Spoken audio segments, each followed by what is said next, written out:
applause, guys. Sobhita, such a pleasure to have you here on the India Today stage, India Today Conclave South. And who better than you to grace this stage? Star, perfection personified, one of the movies of hers, The Night Manager and Made in Heaven. Night Manager is upcoming and Made in Heaven has already released, I believe. Yes, good afternoon everyone. Night Manager was split into two parts. There's part one, that's out. That was a show. Part two is going to be out in a few days. All right. And I've heard rave reviews of Made in Heaven and Thank you. we hear that you have acted perfectly well, which means that we're really looking at a superstar in the making.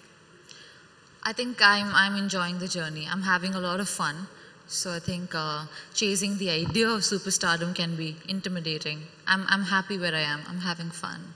Hey, you can't be so content. This is a girl who has a Hollywood movie up in the line. I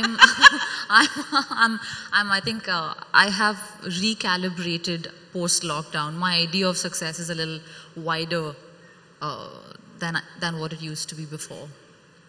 So tell me, how do you navigate through picking your films? Is it a meaty role that you look at? Is it a woman-centric role that you look at? Or is it just a way to tell your story? When I say yours, a way to tell a story. What are the parameters before you actually select a role? When I started out, because I had no connection to the film industry in any capacity, it's not like I can sit back and say that, hey, I'd like to do this, and that'll show up. It was more about picking from the ones that were available to me and doing what most resonated with me. I like doing stories that, ideally, that represent ordinary people, because I think every story can be extraordinary if it's told with honesty and with a little tenderness. So, yeah, I think that authenticity is what touches me, and that's what I want to be representing when I do a part. But, you know, Sobhita, in fact, she has won Miss India in 2013, went on to participate in Miss Earth. So she's been globe-trotting ever since and now has a Hollywood movie lined up, as she said. I'm going to ask you about that a little later. But Sobhita, what really got you from modeling to films? The transition is natural. We've seen that with way too many stars now, like Aishwarya. Let's start with that, right? Or Deepika Padukone, a model turned actor. What really sparked that actor in you? Was it always, is actor who you always wanted to be? Miss India really happened at the tail end of my college. I just graduated and it was like summer vacation. I'd enrolled in masters and I think I just wanted to be cool. Honestly, I didn't have much thought around it, and I got through and it was exciting and I wanted to pursue it, but I didn't know what one does after the event, so I was just trying to figure it out on the go. I always found fashion to be really cool. It's something I saw in the magazines or on television, and I'd look at these, you know, models and just be amazed, and I wanted to belong with it. However, when I started modeling, I found myself to be a little, there was no fulfillment that I could find there, and that was the time when I was backpacking a lot on my own, and somehow I think I arrived at a certain kind of clarity that I want to be able to express creatively, and I started auditioning for ads, television commercials, and through that route I found myself at a film audition, and halfway through that audition I knew that, you know, that was my calling. It just took me a while. I had to take the longer route to get there. I was discovering what I felt for by sampling everything that came my way. You know, can I ask you, what was that winning question that you answered while you won Miss India? I was asked, do you think, something on the lines of, do you think schools and colleges should have a say in imposing a code on uniforms, like a school uniform or a college uniform? Should there be a code, a dress code? A dress code. In school? Yeah. We'd love to hear your answer. I grew up in Vizag. I moved to Mumbai because I just really wanted to experience that sort of a mix of cultures, and I wanted that exposure. So I was all like, no uniform. No uniform? I think I just felt like, and also it was, I think, coming from the context of, so girls can be safer, people can behave better. So I just felt like, I don't think imposing restrictions on uniform should be the route. A better sense of, I guess, code of conduct inculcated in kids, I think that's a more progressive step. That's what I said at that point. I mean, I didn't word it like that, but that's what I said. It's interesting because I somehow see your vision on a lot more of the discussion around uniformity in schools, a dress code, what to wear, what not to wear. I mean, looking back, I do cherish, when I think of, oh, that's my school uniform, when I see a kid on the street in Vizag. So there is a certain sense of unity, a certain sense of we are one pack when there's a uniform, but obviously it shouldn't be because girls can be safer. I think that's a bit skewed. That's a bit skewed. That shouldn't be the reason. When you think of safety, security, women, how would you look at that in our country today? Do you feel safe as an actor, as just a woman? I'm in a very privileged position. I live in the confines of my apartment in a city like Mumbai, in highly populated suburb. I don't think I'm an accurate representation of the average girl on the street. My experiences have Your been experience. good. I went backpacking alone in my early 20s, and it didn't occur to me that I should feel scared. It's part foolishness, but I'm fortunate. I had a good experience, but I don't think that is the case with many. So I shouldn't have a generalized, that's not fair to have a generalized opinion. I'm speaking of your perspective alone. No, I've had your experience. Yeah. I feel more unsafe with people in a crowded room. You're safer alone. Yes. Imagine. All right. Sobhita, tell me more about films for you. And when we speak of, you spoke about privilege. You said you come from a place of privilege. I'd like to ask you if that privilege took you to land movie roles. There's a lot to talk around nepotism, on kids or stars and their children having a freeway. But you made it. Did you have a godfather? I actually don't come from privilege as much as I recognize the privilege that a lot of us live with. I've had the chance. I have healthy living parents. I'm educated. I speak a couple of languages. I'm able to take care of myself, physically, mentally sound, and I think that in itself is a huge privilege. It's nice to be able to acknowledge it.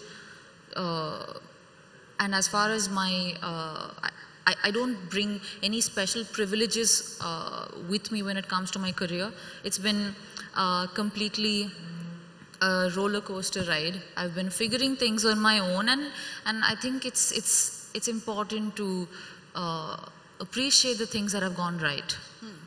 Because so often I feel like when we look back, I guess this should have happened, or this didn't happen with me, or she has him, he has her, whatever.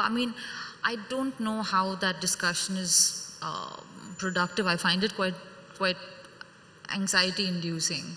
So I think stronger the shoulders, tougher the challenges, no? And they say the harder you work, the luckier you get. So I just, absolutely. I'm like, yeah. I totally reckon. I think that's how it works. Even if you land a role out of influence or someone's reference, probably that one movie paves the way for you, and then after, it's all your talent that really will shine. And if you don't, then that's it. It's a dead end. I wouldn't really know that experience because I had given hundreds of auditions before I got my first film audition. And just getting that film audition, the opportunity, and to think that, wow, a filmmaker is going to watch this, that was very exciting. So I think I was just so in love with the with the ability to just try to do things. And you said hundreds of auditions. Yeah. Hundreds of auditions, Yeah. right? So have people within the industry been receptive of your the auditions that you gave? Have they dismissed it? What kind of challenges did you really face when you transitioned from modeling to acting? I'm asking you this because there's usually a notion that not all models can't be actors. Not all of them actually have the talent to act. And people could be dismissive of actors, say a model saying that that's just all looks on camera, you need talent, not too sure if you have it. So how did you really work towards busting that myth around you? I was very aware of just like what you said just now. I had heard it so many times, and I remember being a kid watching, a pageant on TV and be like, she looks good. Maybe she's just, that's all there is to it. Yeah. I think it's a common way of thinking. I was quite conscious of it, and I felt like I needed to do the kind of content which allowed people to see that I could deliver performance. So that became a priority. So my first film, the first audition, it was for a film Raman Raghav 2.0 with Anurag Kashyap, who I believe is incredibly talented, and he's like a front runner when it comes to casting people that he believes in and makes cinema with a lot of passion. Yeah. And that film went to Cannes Film Festival, and I was nominated for my performance. And I was very young at that time, young also because of my lack of experiences, not just age. I remember feeling very, very inspired, very motivated to do work that is that's meaningful, that makes me feel something. I think from that point onwards, I was single-mindedly focusing on wanting to do films or do things that show variety. I was on the go building my portfolio with each opportunity. That's what I understood at that time. And I think that did help me, because in the same spirit Made in Heaven happened. It was a time when OTT did not blow up in India. It was very new. I think 1 or 2 shows had come out, and it still hadn't become what it is today. Yeah. So it was a bit experimental, but what was I to lose? Where I come from, Timbuktu, like it doesn't matter. I am from Tenali. I grew up in Vizag. I really wanted to give it my best, and I think practicing gratitude comes naturally to me, and I'm very lucky for that. Yeah, patience, I think that's what's worked for you then. 100 auditions, I can only imagine how that felt. I think it's not about not feeling bad. It's about being able to pick yourself up after that. Yeah. Because the larger picture, you've got to constantly look at the larger picture. And I think somewhere... So tell me about your larger picture. What's Sobhita's larger picture? What's your purpose? Where do you envision yourself? And is there a motive behind what you're doing? Honestly, I don't think life has purpose. I just think we're here to witness this ride, going from one shore to another. This body is a vessel. I genuinely believe that. With that in mind, everything that I get to do is a blessing. Obviously, some days are tough. Some days we feel, small or insecure, or just, I guess, maybe you're jealous or angry or just upset that we are not given, something that we believe we deserve. I think if we can find things outside of that job that can bring us comfort, that can bring us joy, that can bring us growth, it is great to be able to employ those things during those lows, so that we don't become bitter people. Because I don't think an artist or a storyteller of any kind should be bitter or judgmental. They should be able to imbibe and not be changed. It's tough, but it is a discipline. It's a craft. It's not a gift. You seem like a very opinionated, thoughtful person to me. within the industry to land a role that's women-centric itself. Today, well, in compared to the past to today, more number of roles are made keeping women in mind or the woman in mind. But to actually land one, you have so early on in your career is certainly not easy. So how would you look at that? Women empowerment, women-centric roles, have we evolved finally? There are times in the past where there's been cinema that was extraordinary in its representation of women. We've had our highs and lows depending on the kind of political environment, I guess, and the kind of like the cultural mood of the country. Cinema was a reflection of that, and I guess vice versa. I, for one, am fortunate to, I think it is my desire to experiment that has sometimes led me into really beautiful experiences, and sometimes it's just a film doesn't do well because it's not something people resonate with. But I chose to be a part of Made in Heaven with the same spirit as I chose to be a part of Muton. Yeah. It's a Malayalam film. Absolutely proud of it. It's a really small part, but I was just so thrilled to belong with that canvas. Such a beautiful, incredible, sensitive film. One might not be commercially the most popular one, most successful one in terms of box office or whatever, but I think it's important to do what you feel for. That's been the way I looked at it. And it's okay and to not be filmmakers are receptive right. today? You do your bit. Yeah? You do your bit. You do your bit, irrespective. Everything, I mean, everything can't be transactional, because then I'm in the wrong field.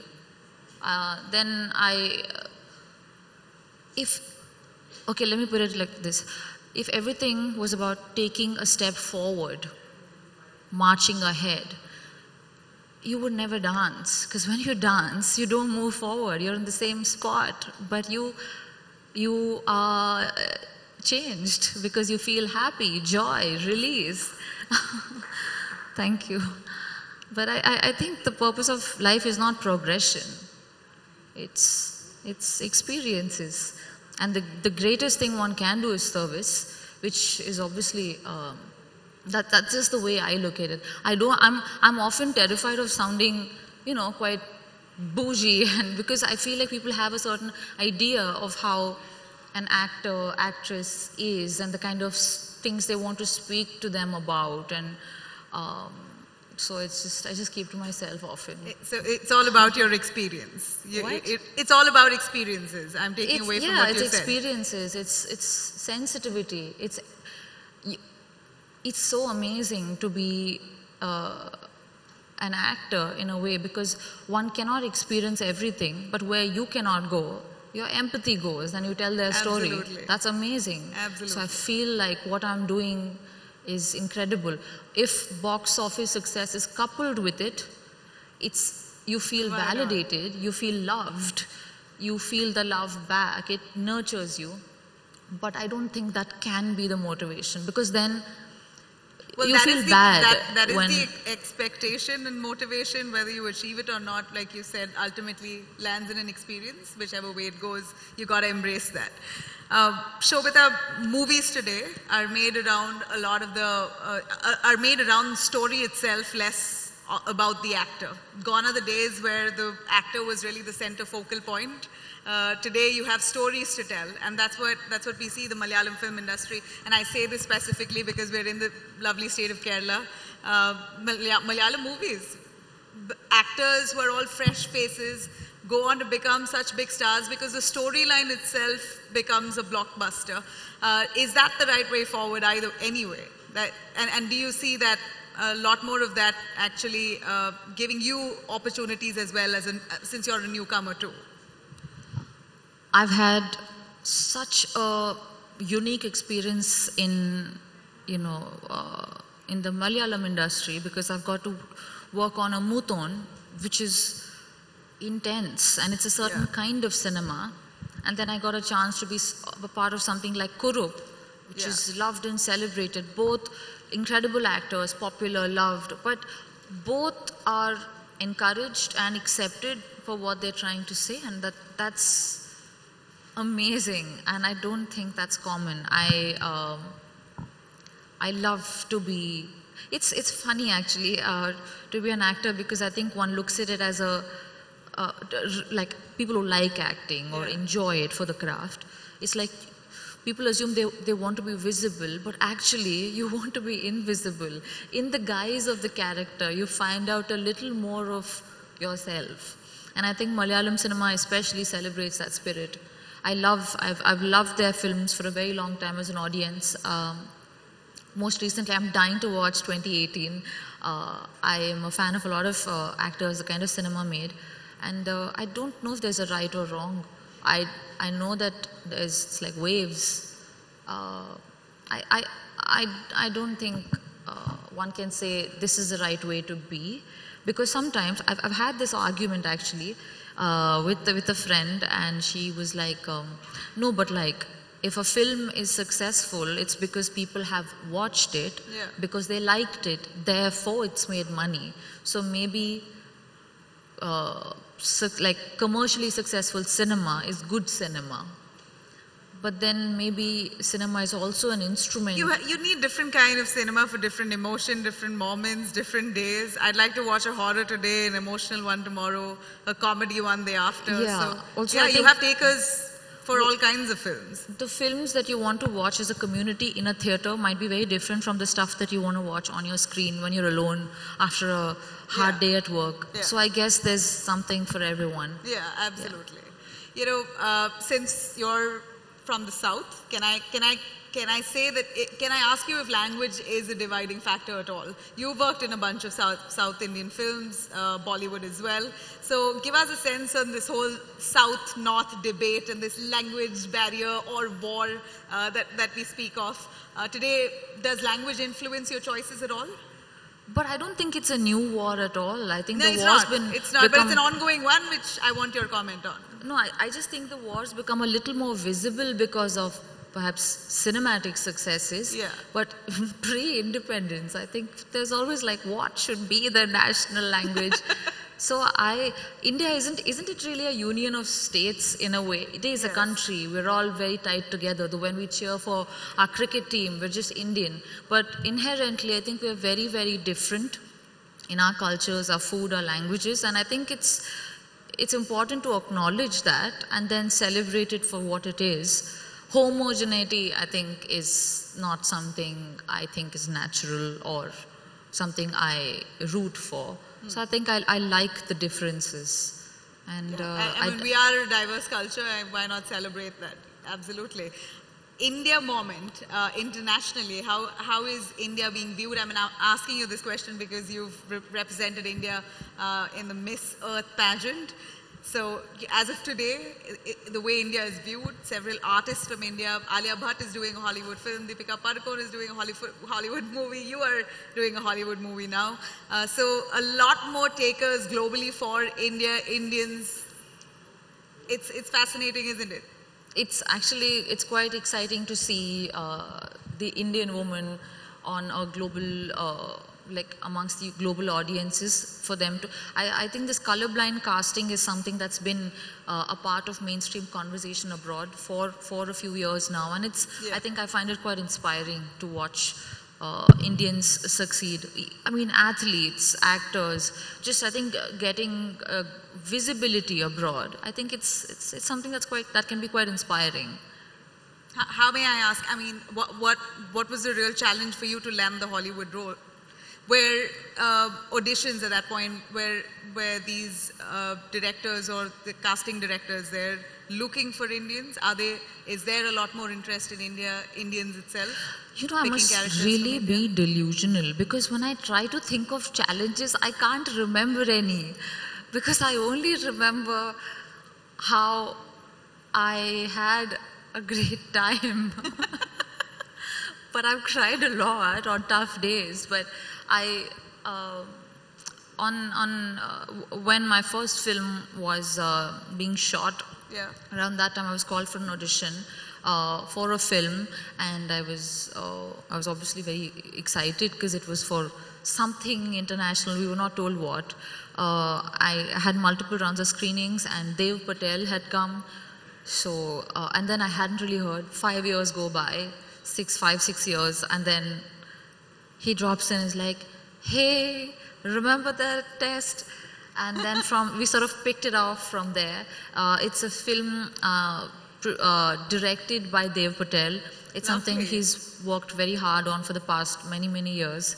Wow. It's called Monkey Man, and it's produced by Bronze Studios, Thunder Road, and serious guys who made some like solid films like a Joker, Bombshell, Sicario, John Wick. Yeah. So it's pretty awesome to see people really go for it.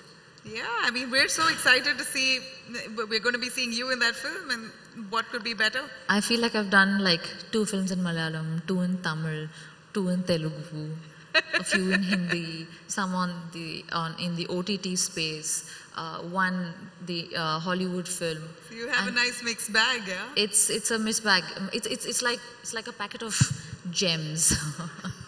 What could you ask for more? I can't even imagine for a better start, and Sobhita has had one of the best. It was such a delight to have you here to speak with us. Can I ask you, as we end this, we're out of time here, but as we end this, what makes Sobhita smile? I see you very calm, composed, pious. Anything that really cracks you up crazy? I don't need anything, huh? Really old people acting like children. I think it's quite adorable. So you like a little humor and... Yeah, I think innocence is something that breaks my heart in a beautiful way. All right. Thank you. Wow, that sounded very intense. I didn't Yeah, mean to... I've been thinking for the young 31-year-old Sobhita, you are so philosophical. I apologize. It's just, I'm just so like, this is an important stage where Hey, very, be very... yourself. Absolutely. I think it is a prestigious stage, but like Bandeep, me and you were having a conversation. It's always so refreshing to have someone young and with a fresh mindset. And, you know, we're just going to go with your flow. And that's what we did today. Thank you very much. Do you sing? Can I ask you to sing as I let you go? No. Come on. No. Thank Dance. you. I think this is also the assumption one has of actors. Are nach ke dikhana. It's the same thing. on. Acha ek gana to ga. No, I'm just kidding. No, Hey. I can't. I'm looking at virality.